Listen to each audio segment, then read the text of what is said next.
America के एक बहुत ही महान लेखक थे जिनका नाम था ओरिसन स्वेट मॉडर्न।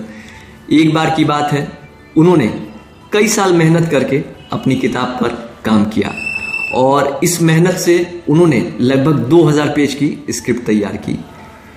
पर एक दिन दुर्भाग्यवश उनके घर में आग लग गई और इस आग के कारण उनकी यह 2000 पेज की स्क्रिप्ट आग में स्वाहा हो गई।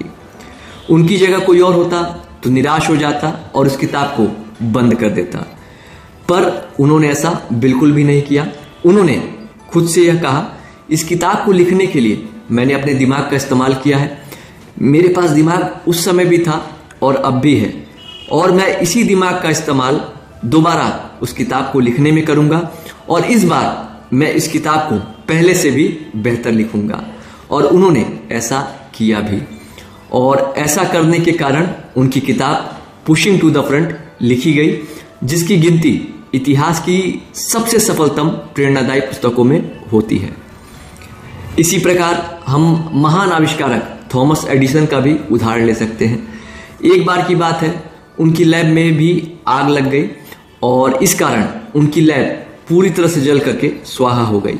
उनकी जगह कोई और होता तो अपने भाग्य या किस्मत को दोषी ठहरा देता, पर इसके बजाय वो मुस्कुराए और उन्होंने खुद से कहा, अच्छा हुआ यह लैब पूरी तरह से जल गई।